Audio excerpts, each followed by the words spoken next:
청취자분, 오늘 저희가 같이 볼 자료가 이게 좀 되게 흥미로워요.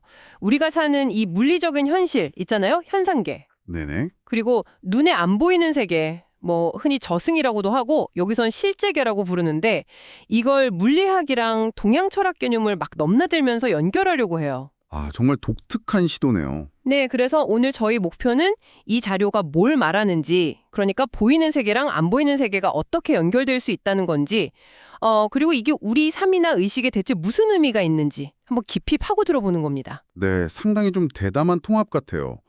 우리가 지금 경험하는 이 3차원 물질 세계가 전부가 아닐 수도 있다. 뭐 이런 전제에서 시작하는 거죠. 맞아요. 그럼 우선 현상계, 그러니까 우리가 사는 이 세계.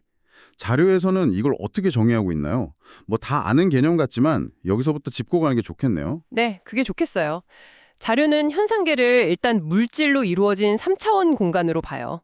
가로, 세로, 높이, XYZ 축 있죠? 네, 그렇죠. 부피랑 질량 있는 것들. 네, 근데 재밌는 건 우리가 감각으로 아는 건 이 세계의 진짜 아주 작은 부분일 뿐이라고 강조해요.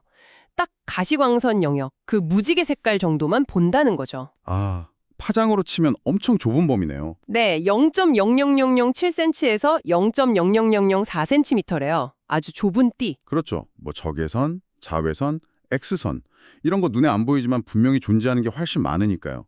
우리 감각이 얼마나 제한적인지 딱 보여주는 거죠. 맞아요. 그래서 자료가 여기서 불교 용어 색을 딱 가져와요. 아, 색. 네, 이게 그냥 색깔 이게 아니고 눈에 보이는 모든 만물, 그러니까 물질계 전체, 심지어 우리 몸까지 다 포함하는 개념으로 쓰더라고요. 그렇군요. 물질적인 모든 것.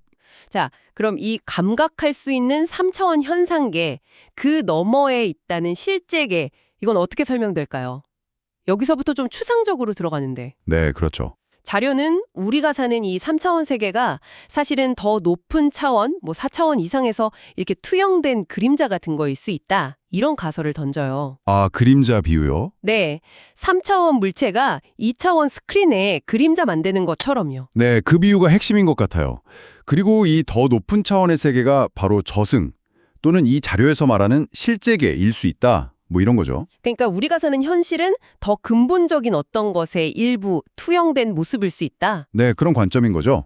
그럼 이 두 세계, 그러니까 물질적인 현상계랑 그 비물질적인 실제계는 어떻게 연결될 수 있을까요?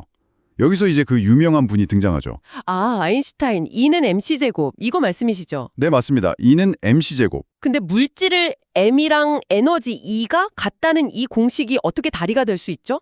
물질은 딱 3차원인데 에너지는 눈에 안 보이잖아요. 바로 그 지점이에요. 자료겐 에너지를 그냥 일을 할 수 있는 능력, 이걸 넘어서서 눈에 보이지 않는 다른 차원, 그러니까 4차원 이상에 존재하는 실체, 실제계의 본질이랑 연결시키려고 해요. 와, 과감한데요? 네, 그리고 이걸 불교의 색즉시공이랑 연결해요.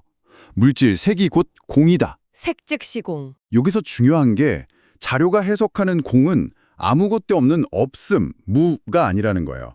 그게 아니라 형태를 바꾼 에너지, 어떤 잠재력의 세계, 마치 물이 눈에 안 보이는 수증기로 변해도 물 분자 자체는 있는 것처럼요. 아, 그러니까 공이 텅 비었다가 아니라 보이지 않는 에너지나 잠재력으로 가득 찬 상태다. 이런 해석이군요. 그렇죠. 유에서 유가 생긴다는 관점하고도 비슷하고요. 색신불이, 물질과 마음이 둘이 아니다. 이것도 비슷한 맥락으로 이해될 수 있고요. 와, 그럼 우리의 생각, 경험, 그러니까 의식은요? 이건 그냥 뇌세포 활동의 결과일 뿐인가요? 자료는 아니라고 봐요. 우리의 생각이나 경험이 단순히 뇌에만 저장되는 게 아니라 더 높은 차원에 있는 의식 본체에 기록된다. 이렇게 설명을 하는데요. 의식 본체요? 네, 비유를 들자면 뭐 테이프 레코더나 비디오 레코더 같은 거예요.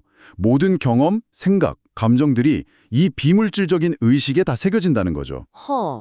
그럼 잠을 잘 때나 뭐 죽을 때는 어떻게 되는 건데요? 자료 설명을 보면 잠을 자거나 아니면 뭐 임사체험 같은 상태에서는 의식, 그러니까 영혼이 육체에서 잠깐 분리돼서 실제계로 가는데 영자선이라는 끈으로 연결은 되어 있대요. 영자선, 에너지 탯줄 같은 건가요? 네, 뭐 그런 개념으로 제시된 것 같아요.